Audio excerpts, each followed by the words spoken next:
about the challenger as well. So, Jake, the bottom line here is this race does not impact the control of Congress, as we are watching so closely tonight, because a Republican is almost certain to win here in November. But what it does show is the loyalty in this party. Is there space? Is there room for someone like Thomas Massie to disagree with the president? If the answer is no, it certainly sends a strong message to other Republicans across the country. Jake? All right, Jeff Zeleny in Kentucky, thanks so much. And the very first votes are coming in, and the race is too early to call as of now. Let's talk about this and more with Amy Walter, publisher and editor-in-chief of the Cook Political Report. Amy, so good to see you. Thanks for being here. So Massie's race, yet another primary where the theme in so many ways is Trump's quest for vengeance. Massie voting against the president when it comes to the big, beautiful bill, budget resolutions against Speaker Johnson, leading the charge on the Epstein files on the Republican side. What do you think is going to happen? Well, if we follow historically what's happened is about 70, 80% of those who Trump decides to target end up losing. They're just a handful of Republicans who have won. In fact, Lisa Murkowski is one of the rare incumbent Republicans who voted for impeachment, has not been endorsed by Donald Trump, and was actually running against someone who was endorsed by Donald Trump and survived all of that. But because of the political system in Alaska, that is an all-party primary. So she could get Democrats and independents to vote for her. Mm-hmm. Thomas Massie can't. Senator Cassidy, could not either. But to me, the bigger question here is not just what it means for Massie, but what it means for other Republicans who are in competitive districts this fall. And the biggest challenge when you are running as the incumbent party and your president is and the president's unpopular is you've got to try to find ways to distance yourself from the president. You don't necessarily have to say, I voted against these things the president liked, but you want to show some independence. Right, and he is super unpopular right now among the electorate in general. Among the electorate in general. And it makes it very hard for an individual Republican now to say, oh, don't worry, I will be a check on Donald Trump. I know you're mad at him.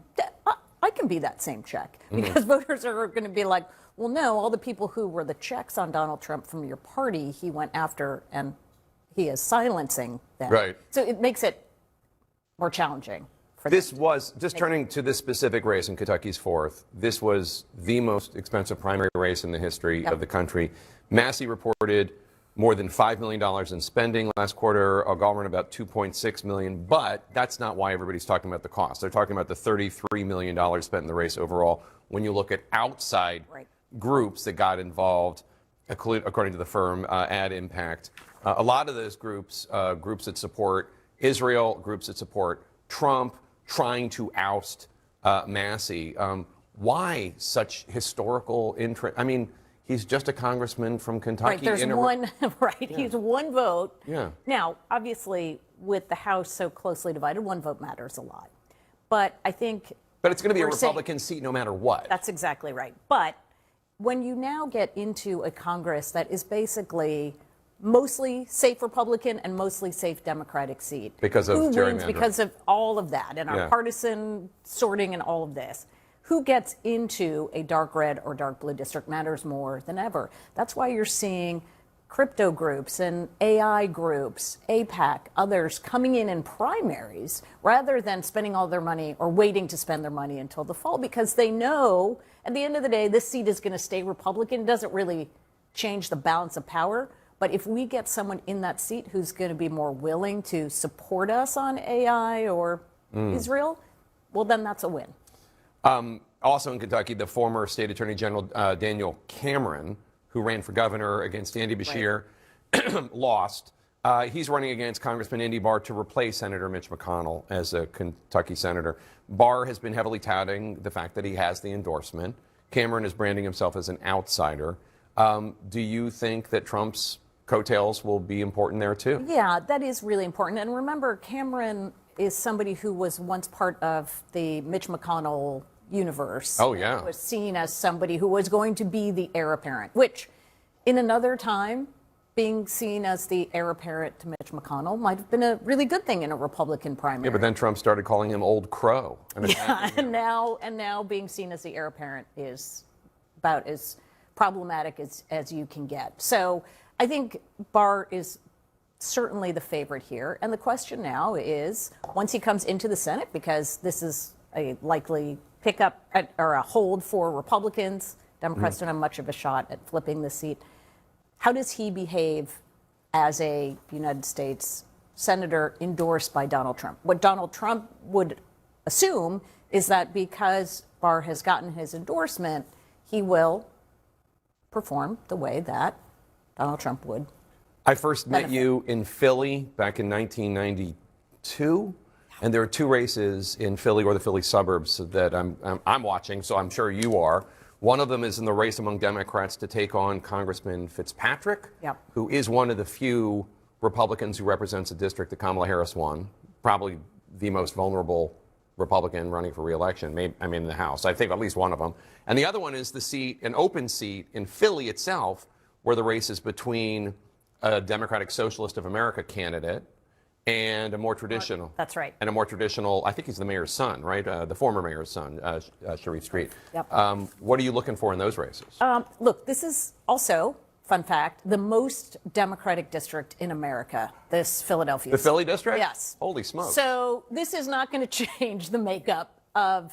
But it's a big difference because it's a traditional Democrat versus like an AOC Rashida Tlaib Democrat. That's right. And so as we think about the coalitions that form in 2027, this is one of those that tend to become really important, right? Which is this going to be somebody who's going to be going along with leadership on the Democratic side, or somebody who's going to be more likely to be part of the squad or maybe derail some of the leadership's ideas? Unclear there. The other one I'm watching is the one in Bucks County. Now, that is a very competitive district. This is one of those seats Democrats absolutely need to flip if they're going to win control of the House. Crowded primary. The leading Democrat has endorsements all across the board. Bernie Sanders to Governor Josh Shapiro. Oh, wow. But That's Republicans a wide swath. it's a very wide swath. Republicans coming in with ads trying to derail him and lift up another Democrat. If they're successful, which I don't think they will be if those Republican attempts are successful, that would be a very big blow to Democrats for the fall campaign. All right. Fascinating stuff. Amy Walter, the best in the biz. Thanks so much. Much more of our election night coverage in moments, including what the White House is looking for tonight as President Trump tries to get revenge on yet another Republican who has gone against him. We're going to check in with CNN's Caitlin Collins at the White House next. Another day in the finance department. Wait, did we pay this already? 6070 airfare, 6040 meals and entertainment. Receipts, expense reports, invoices, purchase orders. What's that? RAM? Cards with built-in policies. Expenses that submit themselves. Look at it go. Okay, but does it code automatic? Oh. We're fixing the parts of finance you hate. RAM. Love finance. You know what time it is. This feels different. This is the NBA playoffs.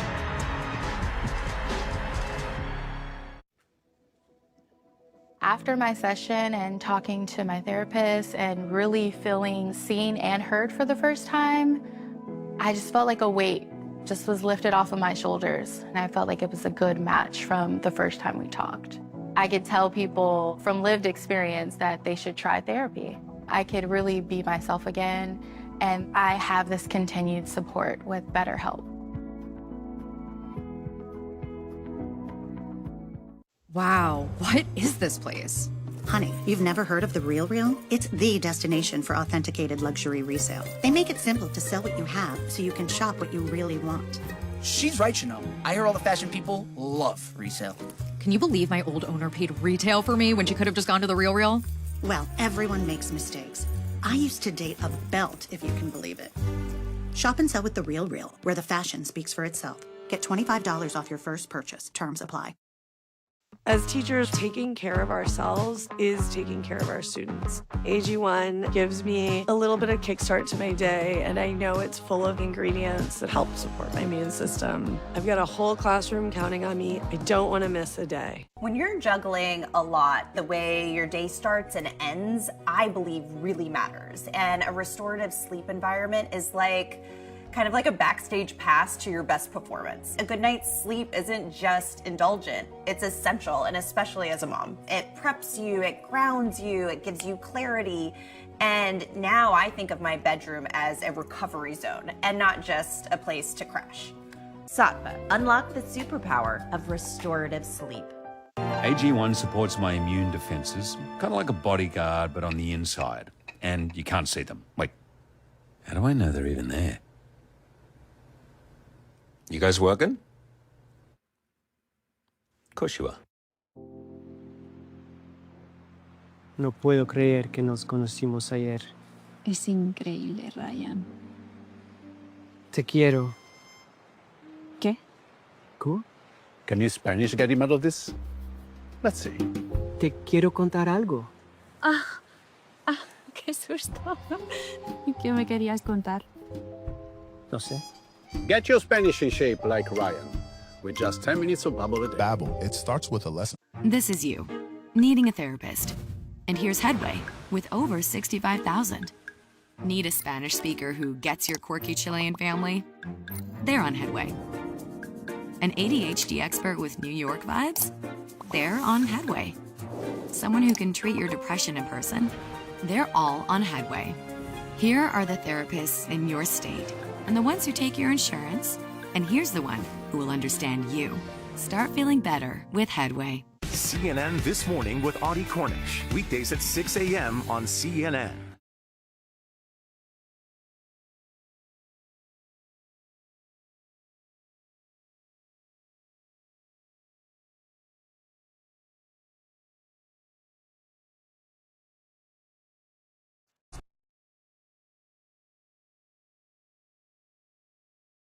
Chief White House correspondent Caitlin Collins joins us now from the White House North Lawn. Caitlin, Trump-endorsed candidates have had several victories in recent races. How's the White House seeing tonight? Yeah, and especially after what happened with Bill Cassidy in Louisiana over the weekend, Jake, the president is feeling quite emboldened about his power here and his endorsement authority in these races. And so obviously they will be watching that closely tonight. And they're going into it feeling a lot of momentum and obviously waiting to see what plays out with Thomas Massie. I mean, you got an indication of just how much they care about this race when the defense secretary made a rare appearance on the campaign trail in Kentucky this week to campaign on his opponent's behalf in this race. And Jake, you know, I've covered the president for a long time. There are very few races that he has been so personally invested in as making sure that Thomas Massie cannot return to Washington. I mean, the president has talked about it nonstop. He has posted on Truth Social about it nonstop. He has gone after Thomas Massie repeatedly for his personal life, for his professional choices on Capitol Hill and his votes. And it has been something that the president has become sort of, or I guess definitely fixated on in public in terms of making sure that he does not win this race. So obviously there's a lot playing out tonight, but this is the #1 race that the White House will be keeping their eyes on.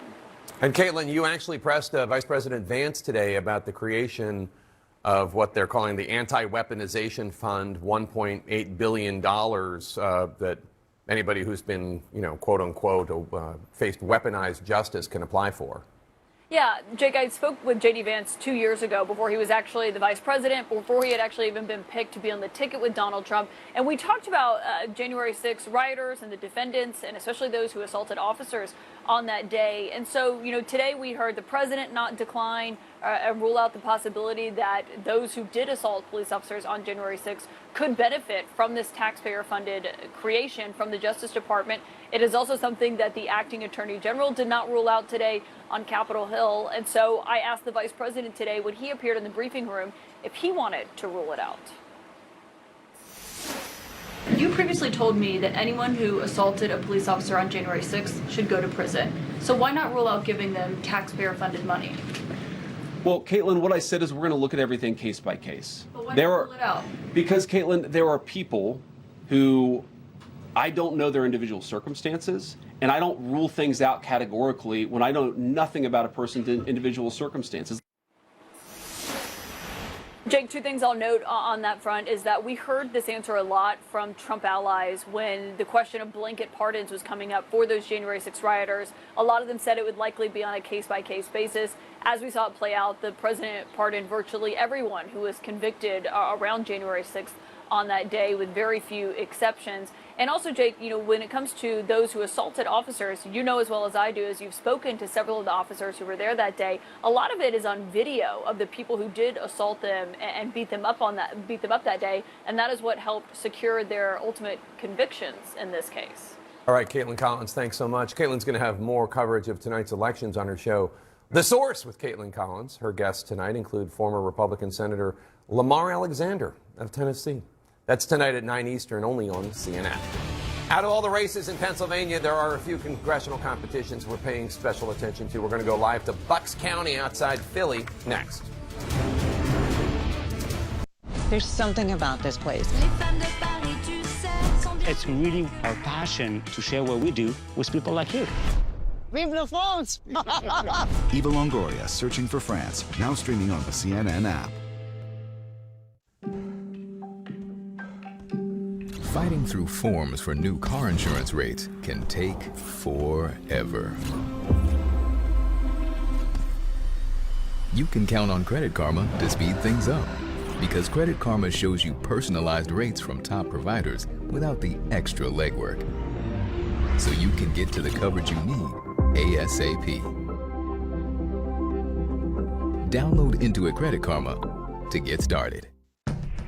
Explore CNN podcasts for your daily dose of news, culture, and smart storytelling, and discover the conversations shaping our world. Follow and listen to CNN Podcasts wherever you get your podcasts. This is something no one would have expected even a few months ago. There's new drama here on Capitol Hill tonight. I think a lot of women right now ask that question. We're going to Normandy for the 80th anniversary of D-Day. The more I talk about it, the more I remember. I was the only woman and the only nurse. I could have been one of those tombstones. Look at the beach you came on right there. You're supposed to enjoy life to the fullest and get the best out of every day. My life is a miracle. Why We Dream premieres Memorial Day at 8 on CNN or watch on the CNN app. All There Is with Anderson Cooper. Listen at cnn.com/allthereis. You will have an empire unassailable, and our children will rule it forever. We act with holy purpose. It is no longer safe here. There will be no doubt. The gods have chosen to rule.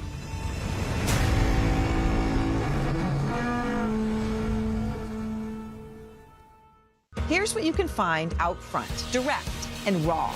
Okay, now we hear the sirens, getting ahead of the biggest stories and giving you context. How important is this moment? Aaron Burnett Out Front, weeknights at 7 on CNN, and watch on the CNN app. Bring your culture, but bring an open mind, because it's America. That sense of discovery is one of the best feelings in the world.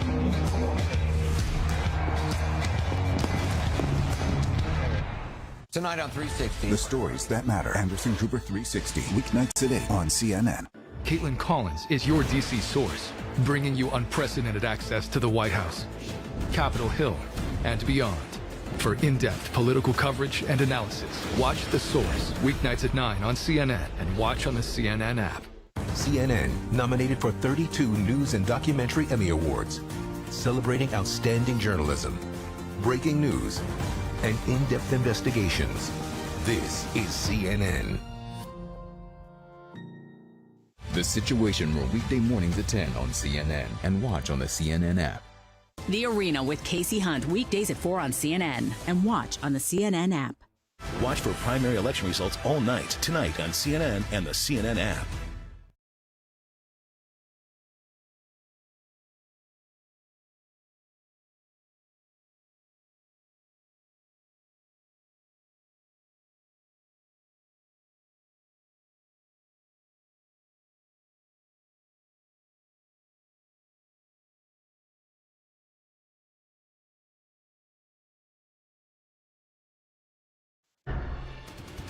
It is election night in America. Let's zero in on that one particular race in Philadelphia to replace retiring Democratic Congressman Dwight Evans. 4 Democrats are in this primary fight to represent Pennsylvania's 3rd congressional district, where I grew up. CNN's Danny Freeman is live in Warminster Township. That's outside Philly in Bucks County. And Danny, this race could offer a hint about which way Democrats might go in November. That's absolutely right, Jake. Listen, it's pretty interesting because this race, PA3, really hasn't gotten a lot of national attention until recently, primarily because it's going to be a safe blue seat. But make no mistake, in Philadelphia, it has been a massive story, a massive race, and some are saying that in the bluest congressional district in the country, this can, as you noted, give people a direction as to where the Democratic Party may be going. So let's run down the 3 major candidates in this race. First up, you have State Senator Sharif Street. He is the son of a former Philly mayor. He also led the Pennsylvania Democratic Party, and he's had some incredibly large endorsements, specifically within the city of Philadelphia. The current mayor, Sherelle Parker, was out there stumping with him over the past several weeks. He's gotten a lot of other leaders within the city as well. And interestingly enough, he's ended up being seen as kind of the establishment pick in this particular race. Then you have State Representative Chris Rabb. He's been seen more as the progressive firebrand in this race. You can tell because Congresswoman Alexandria Ocasio-Cortez came down to Philadelphia to rally for him. Hassan Piker came down to campaign with Chris Rabb as well.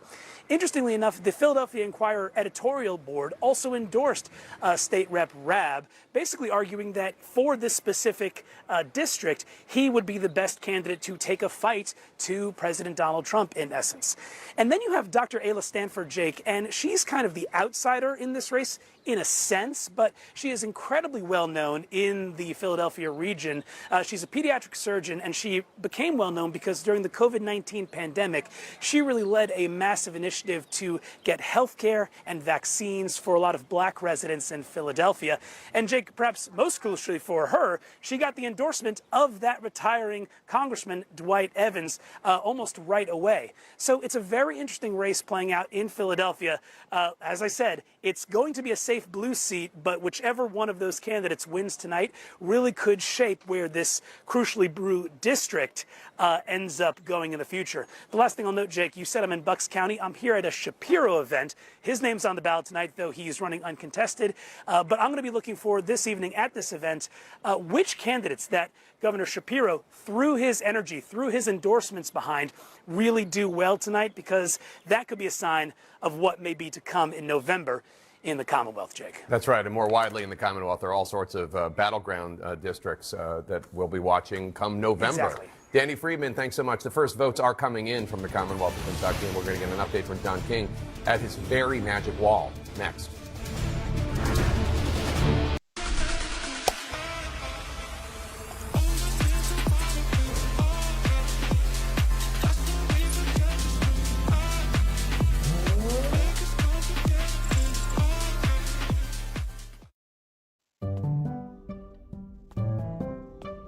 When shopping for personal loans, bait and switch rates can be deceiving.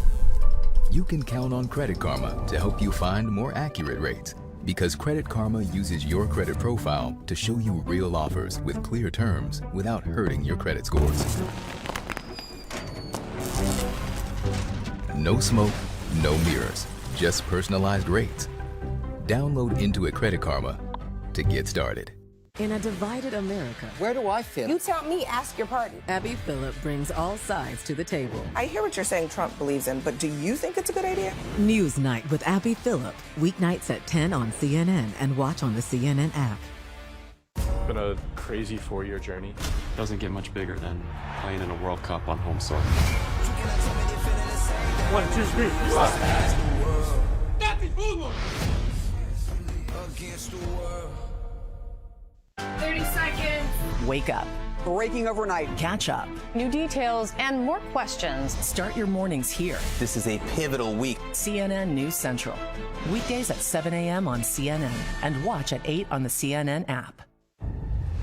You will have an empire unassailable, and our children will rule it forever. We act with holy purpose. It is no longer safe here. There will be no doubt. The gods have chosen to rule.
And we're back with more in our politics lead. The very first primary election results are starting to filter in from the Commonwealth of Kentucky. Let's bring back John King at the Magic Wall. John, what are you seeing?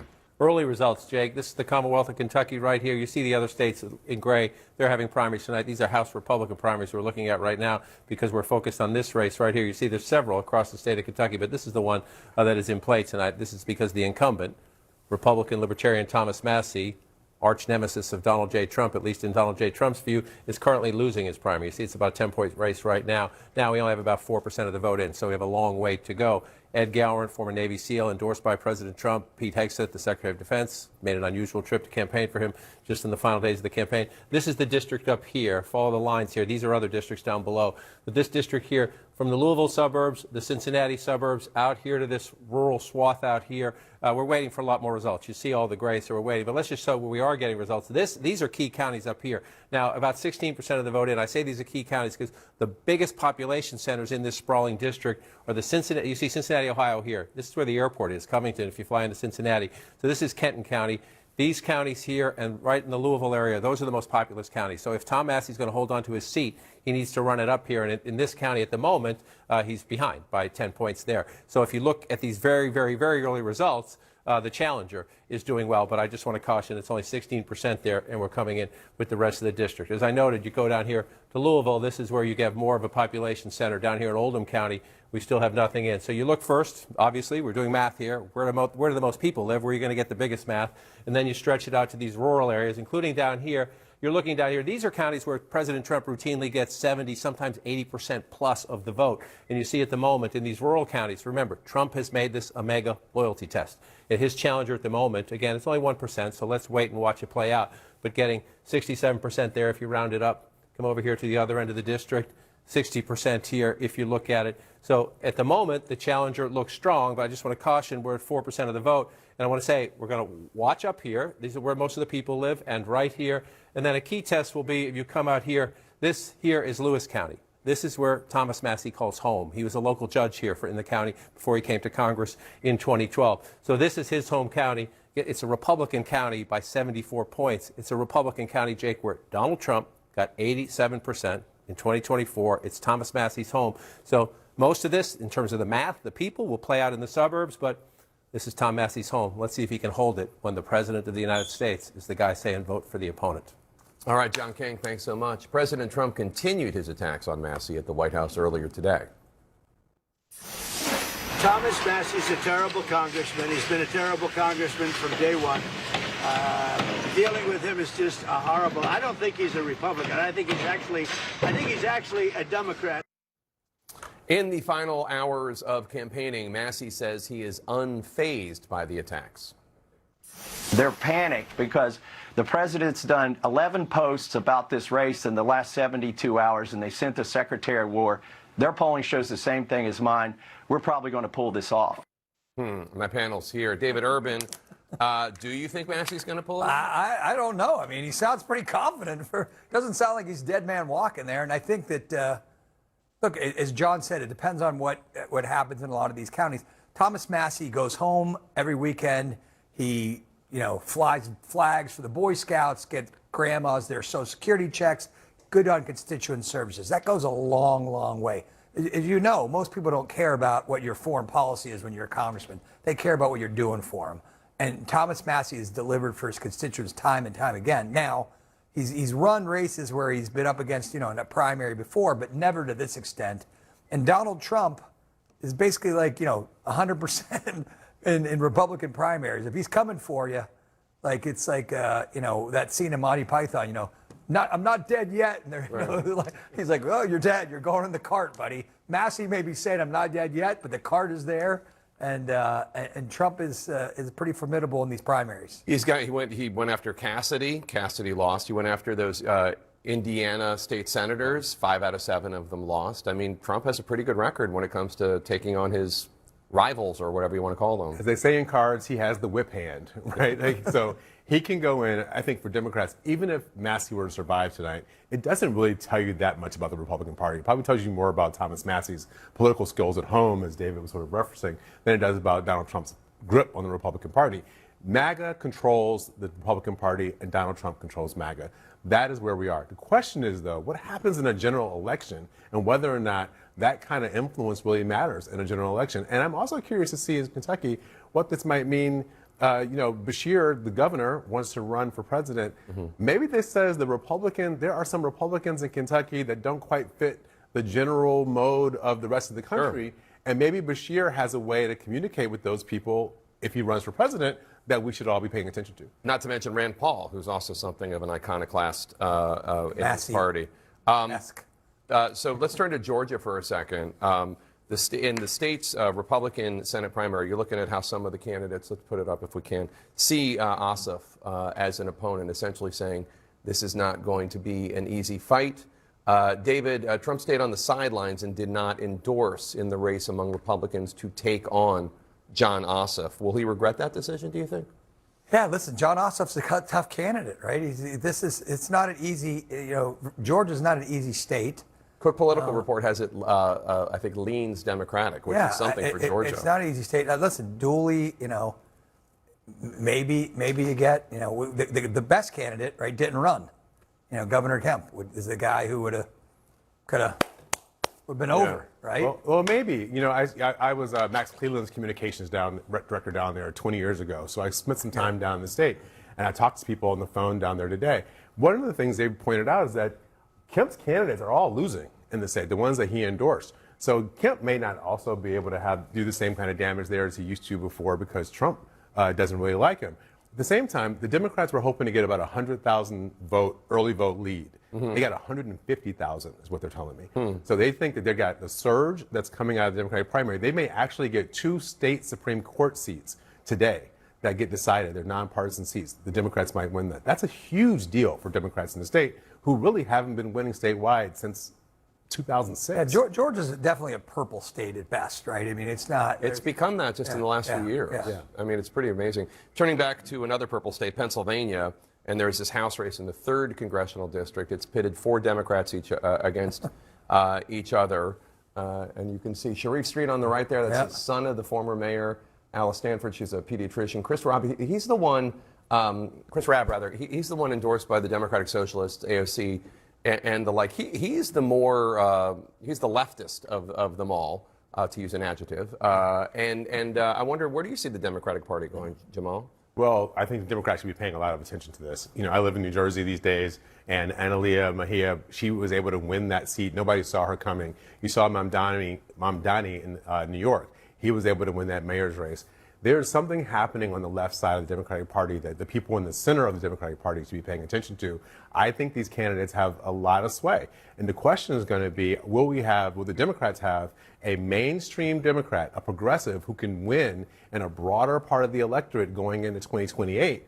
Or will they have a candidate that really fits the mold of AOC? All right, David and Jamal, stay with me. President Trump has finally endorsed in the Texas Senate Republican primary, but the reaction from Republican on Capitol Hill, well, quote, a lot of disappointment. We'll explain why next. Hey. Hi. Could you please submit your expenses today? Do you have those expense reports? Hi. Can you submit those receipts?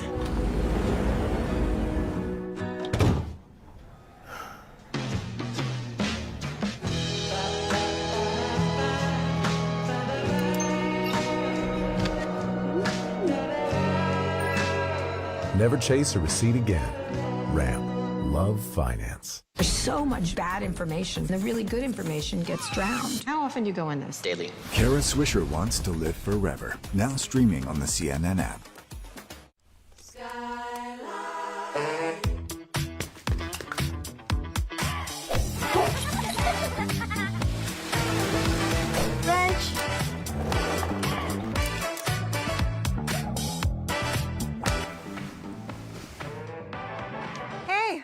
Don't forget about the Crushers game at 10:30. Crusher's gonna crush.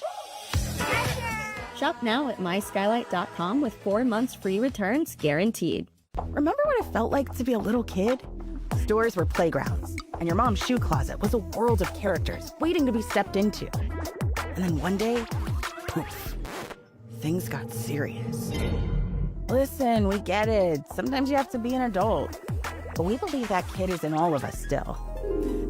So leave your adult self outside and call them in when it's time to check out. You'll be surprised at how quickly you remember what it feels like to play. DSW, let us surprise you. Around the world, every year, thousands of parents introduce their children to the beautiful game. Different cultures, different fields, different colored uniforms. But they share one simple, powerful phrase in common.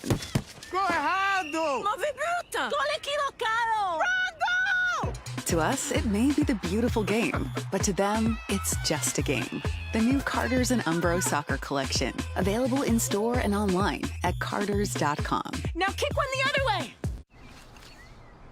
I like thin ham. Thin?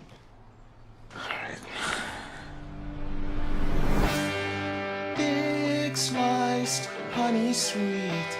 When all he wants is a different meat. Thin enough you can see right through me.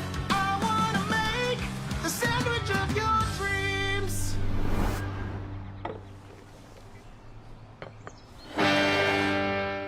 When your money is spread across multiple accounts, it's hard to see your full financial picture. You can count on Credit Karma to bring it all together. Because when you connect your accounts, you'll reveal new ways to save more, improve spending habits, and pay down debt with extra funds. The more you connect, the more we show you how to grow your money. Download Intuit Credit Karma to get started. The Story Is with Alex Michelson, weeknights on CNN. The Last Laugh, Stephen Colbert, now streaming on the CNN app.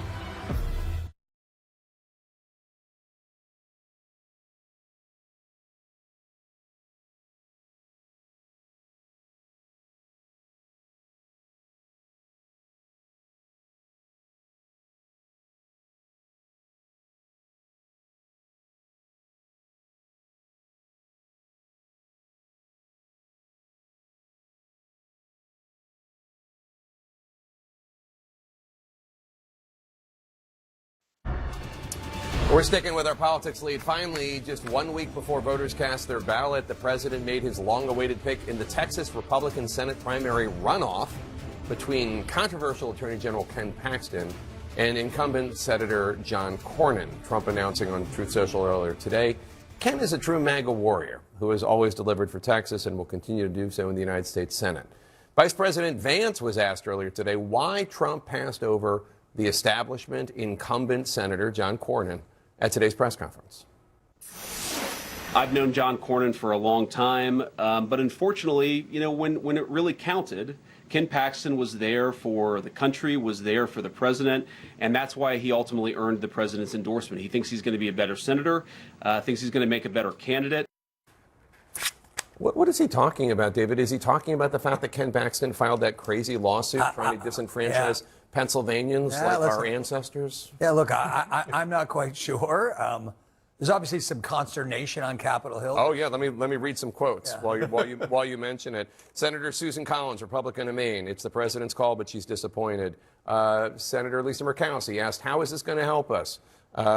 Will Trump come to regret this? Do you think this makes the seat more competitive? Yeah, it'll make it more competitive. You know, Texas is as we know from Beto, this is like the Lucy in the football Thanksgiving, right? I mean, Beto O'Rourke's not going to win. You know, Tallarico's not going to win. They'll make it competitive. You don't think he's going to? No. I think Republicans are going to have to spend more money. This is why I think people in the establishment are disappointed, because it's going to be a $250 million race versus a $100 million race or $300 million race versus the Republicans are going to have to spend a lot more money there than they would be able to be spent in Maine for Susan Collins, in Alaska for Dan. Jamal's right? Charlie Brown. He's running up to that football right now. Hold on, I'm going to move it, Betty. You think Tallarico can win? I think it's very possible. He is he's against the cultural norms of the Democratic Party.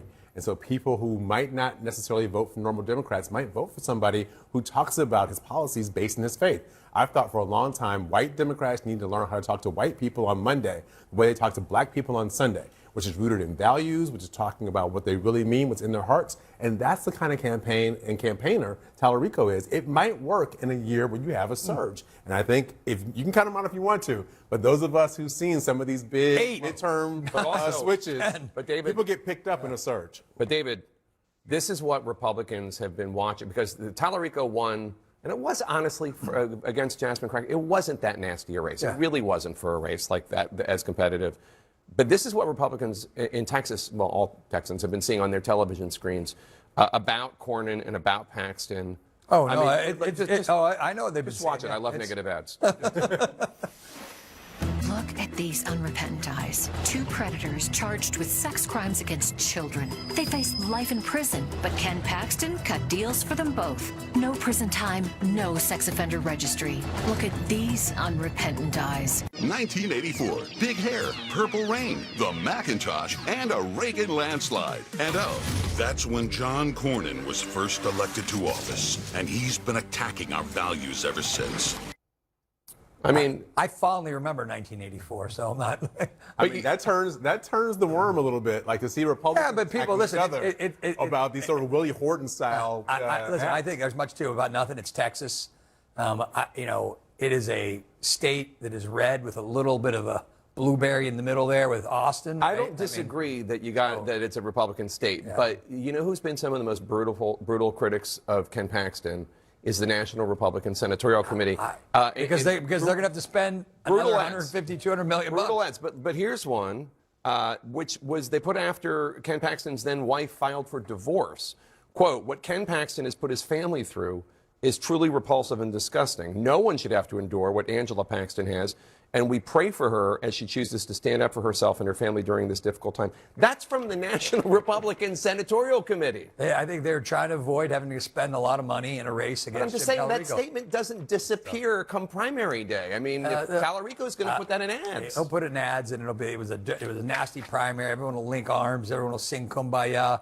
You know, John Cornyn will be out there campaigning with Paxton. I think. Look, there's lots of places. Georgia. You can have Georgia. Texas. I want to bring up. They're not going to be a Democratic senator. I want to bring up a Texas Democrat. She got more votes than any other Democrat in the primary for Texas's 35th congressional district, which includes San Antonio. She is rabidly anti-Semitic. And she wrote on an Instagram page, when she gets to Congress, she's going to write legislation so that all Zionism is declared undoubtedly anti-Semitic since it's Zionist harming the Semites. And then she says she's going to put Zionists in the ICE detention centers. And then she said she's going to castrate pedophiles, and it says, which will probably be most of the Zionists. She's in a runoff right now against another Democrat. But, I mean... That's language that I think none of us will like, right? Like, I can't believe that we're even having a candidate who makes it that far. The question makes it that far. She got more votes than anyone else in the primary. Yeah, no, this is tough stuff. Yeah. And so here's the question I have when we're talking about all these questions about Texas. You've got Latino voters who've been watching their friends, neighbors, and relatives be rounded up on the street just because they're brown. You've got African Americans who are watching redistricting happen and wondering whether or not this is the return of the Jim Crow South, and it's animating people. There is a soup that is happening here that might engulf one of these seats in a way that we don't anticipate. Yeah. Maybe a House seat, not a Senate. Thanks, one and all. Appreciate it. President Trump is calling for a Justice Department investigation after some voters in Maryland were sent the wrong ballots in the upcoming primary in that state. Maryland's top election official joins me to respond next. Imagine waking up every morning feeling energized and rested, your best self. Healthier, more alive. That's the power of restorative sleep on a Sattva. This Memorial Day, get up to $625 off site-wide. Each Sattva mattress is handcrafted, designed with proper back and lumbar support, and endorsed by the American Chiropractic Association. Experience the joy of restorative sleep and see how great a good night's rest can be. Sattva. Unlock your superpower with restorative sleep. Everything all right, my love? Catherine? Follow you like a dog to the end of the world. Daniel Day Kim explores the Korean wave on K Everything. K Everything, now streaming on the CNN app. This won't be just a stand-up show. This is bigger than just me. Pick up the pace!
And we are watching the votes coming in from the Commonwealth of Kentucky, where Republican Congressman Thomas Massie is fighting for his political life. And with 4% of the vote in, 5% of the vote in, he is losing. There's still a lot of votes left to count.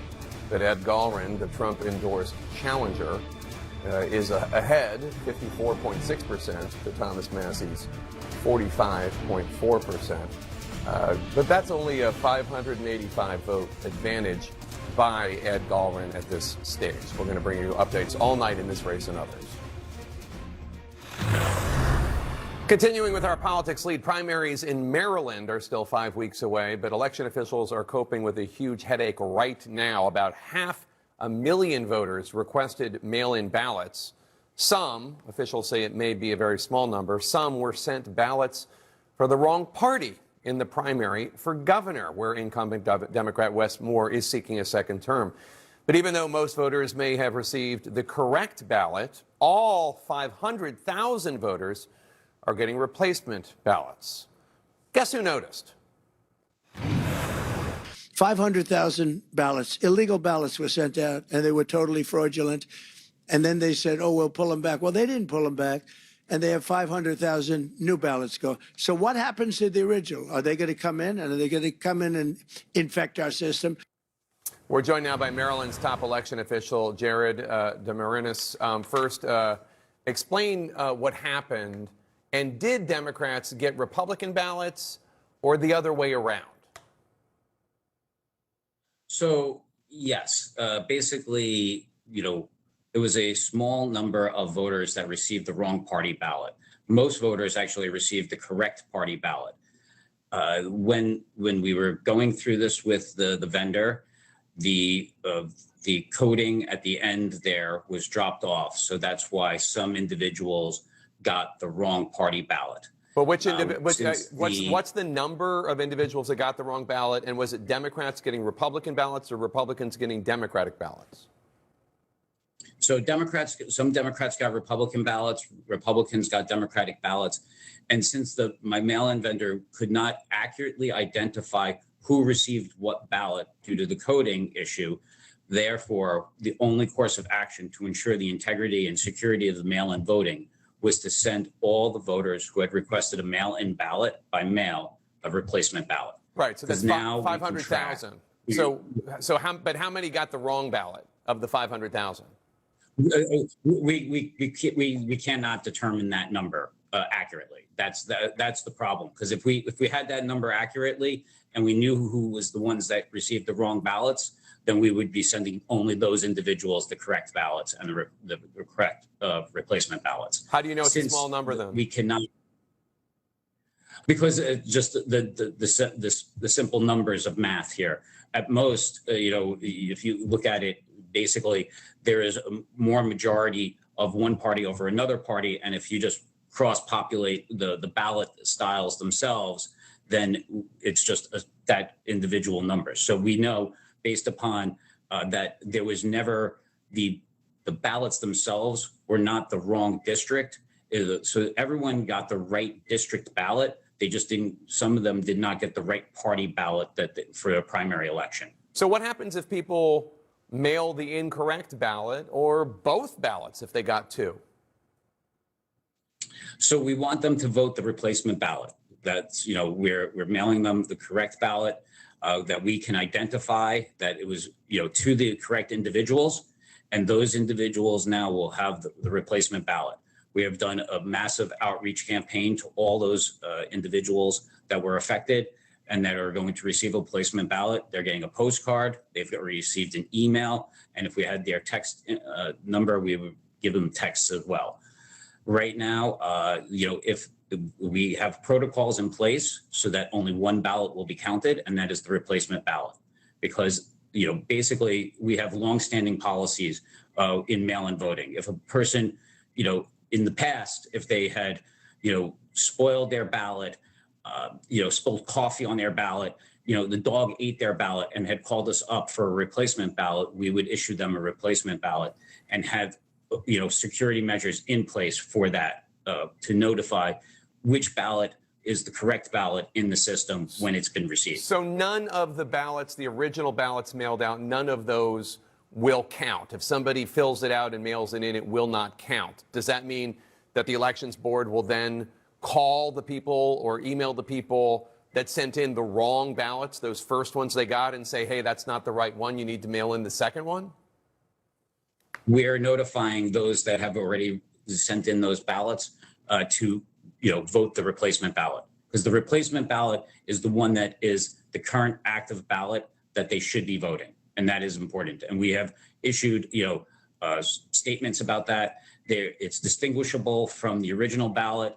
The outer envelope has more of a marker on it, so individuals now know that this is it says replacement ballot inside.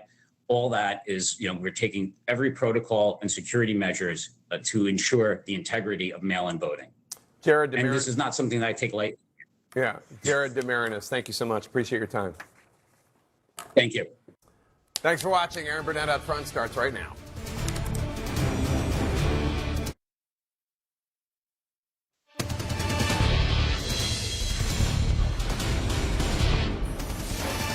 Up front next, the breaking news, the final polls just closing in the biggest test yet of Trump's revenge tour. The president aiming to take down Republican Tom Massey in Kentucky. And the results are coming in this hour. John King is here to break it all down. Plus, polls closing in Georgia this hour. Did the Republicans flub their best chance of flipping a Senate seat there? And a major endorsement tonight, upending a crucial race. It is a special edition of Out Front, Election Night in America. Let's go Out Front. And good evening, I'm Aaron Burnett, and welcome to this special edition of Out Front, Election Night in America. Well, there are 6 states altogether holding elections tonight, with control of Congress ultimately at stake. All right, so you can see them all lighting up on your map there. But let's start right now. All eyes on the biggest race of the night. That's in Kentucky. Final polls there are just closing. President Trump is determined to take out the Republican Thomas Massey there. Now, this has become the single most expensive primary race in history. $33 million spent over the past few months. Now, just to be clear, this race should have cost exactly $0. Because Massey's a Republican. He votes overwhelmingly with Trump. He's an incumbent, right? All of the reasons. But Trump turned on Massey after Massey fought for the release of the Epstein files. That was the break. And now here we are, $33 million into unseating him.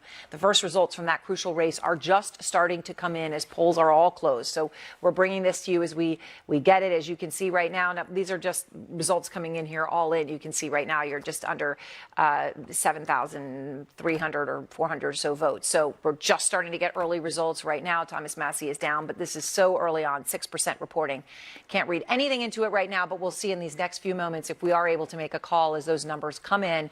We're going to keep showing you these boards as we also follow crucial races in Georgia, where polls have also just closed. Georgia Republicans voting on the nominee who will take on the vulnerable Democratic Senator Jon Ossoff this November.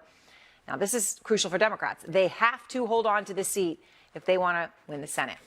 And there is no clear Republican frontrunner on this, which means the race could lead to a runoff next month. And that gives Ossoff a major advantage. So this one is another crucial to watch. Also, Pennsylvania, polls closing soon there tonight. That is where Democrats think they have one of the best chances in the country to flip a seat in November. They are focused on taking out Congressman Ryan McKenzie, a vulnerable Republican. He narrowly won in 2024. And Democrats tonight are choosing the candidate that is going to go against McKenzie. John King is standing by at the magic wall. He's going to be with us throughout this hour, all these numbers coming in. And John, crucial contests, we're going through some of them. Van, SC, Ested, Paul are also with me all hour.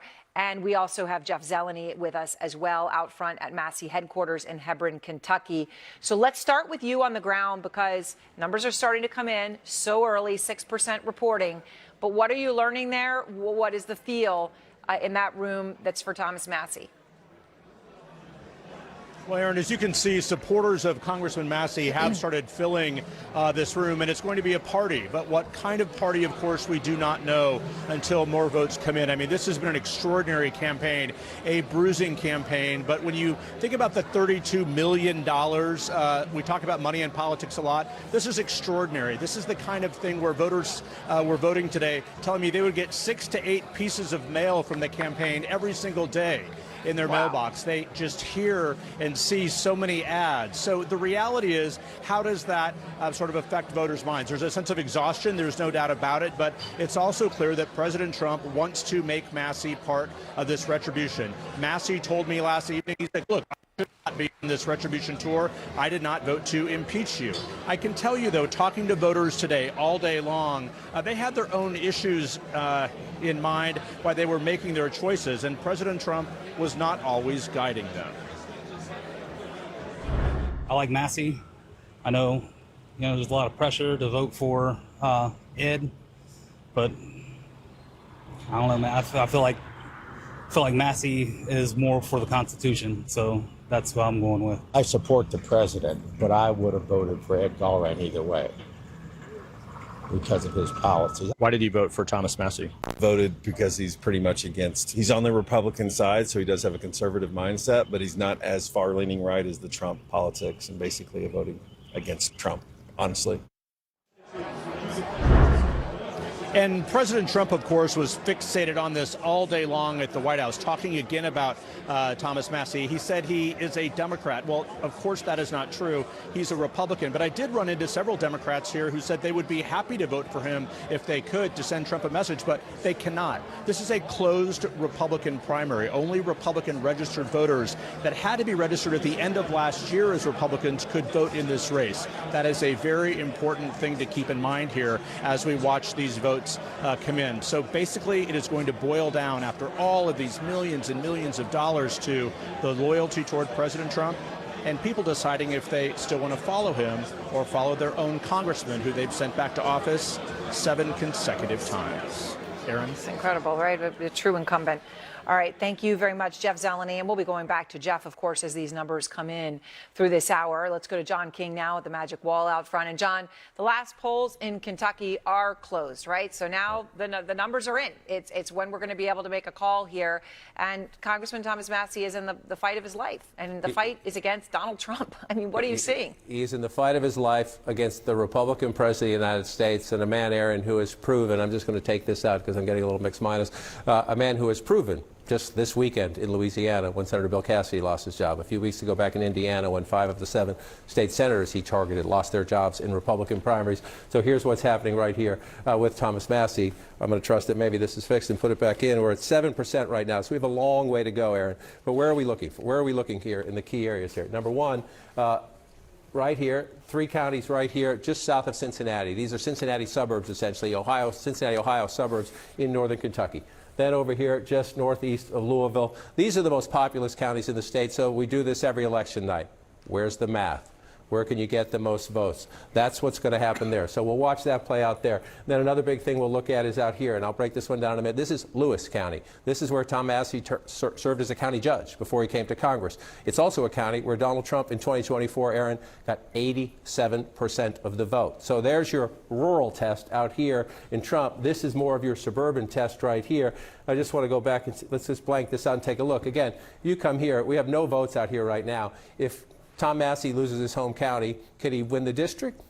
Primary? Maybe, but that's the biggest test, right? These are the people who know him best, and where Trump got 87%. You talk about a president versus a congressman, that's a big deal right there.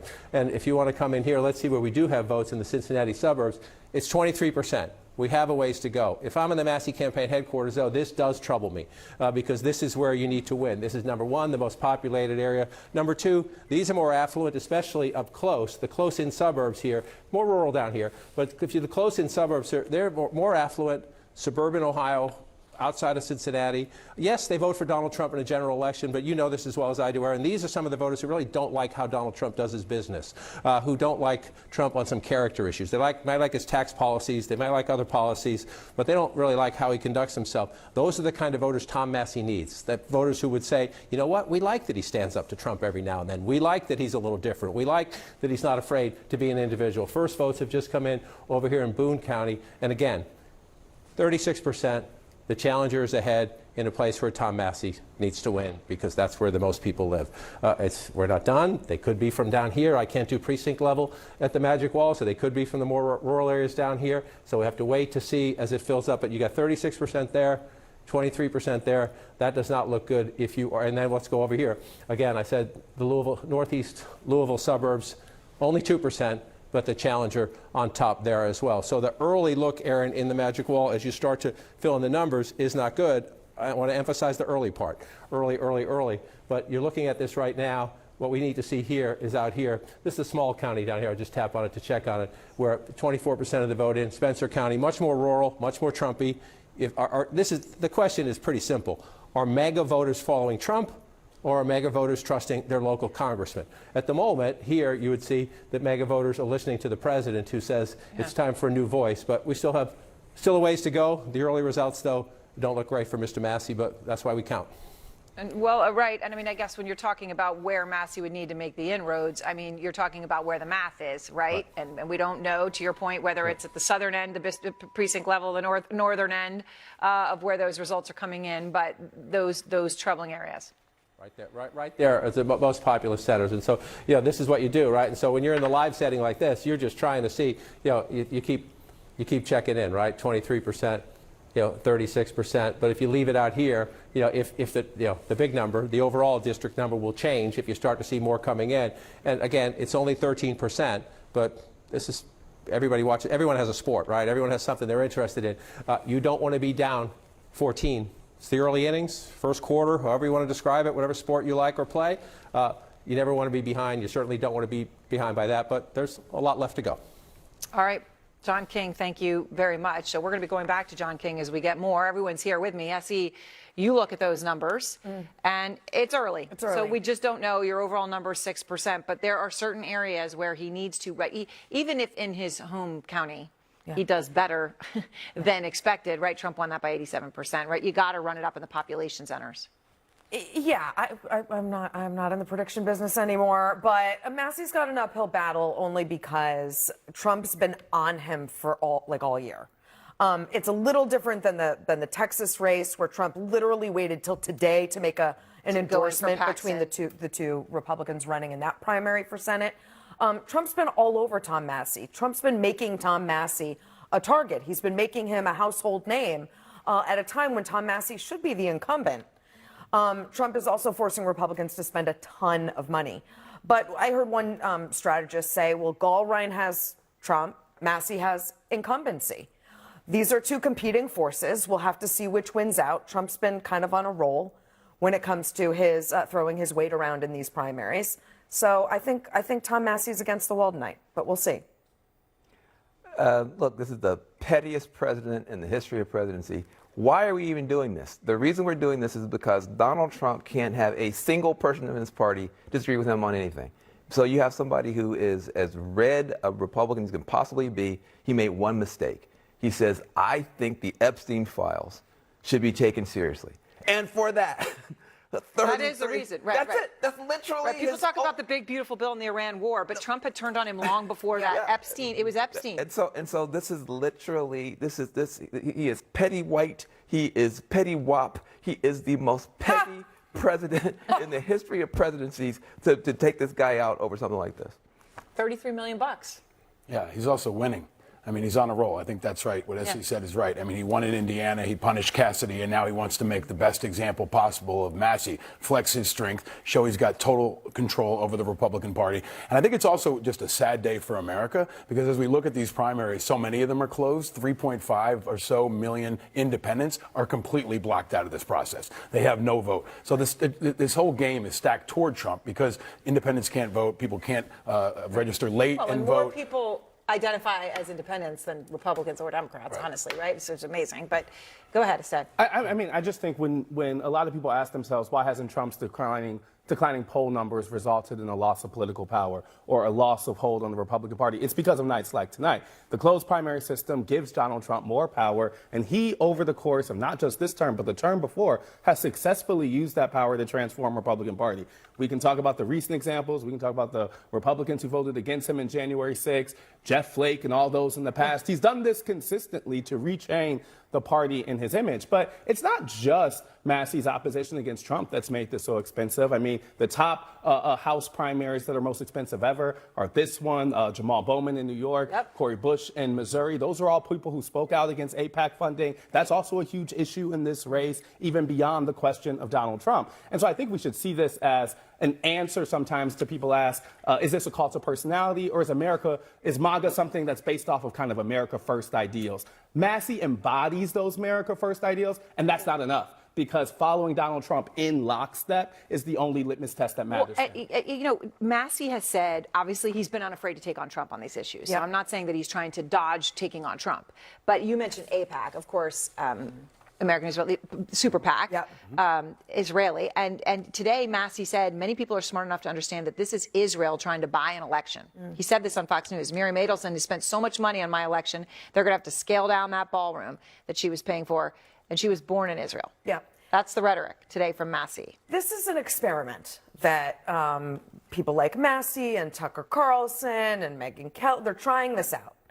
And I think they each have their reasons. I think they're looking over at the left and seeing some of the division in the country over the issue of Gaza. I think it's much more prominent and fracturing on the left than it is on the right, but they're looking at that. I think some people like Tucker Carlson is trying to find a Trump alternative lane, because I think he's going to run for president. I think that's what that's all about. But they are trying out this new anti-Israel message that is definitely new for like movement conservatism, and it's definitely counter to what Trump is doing.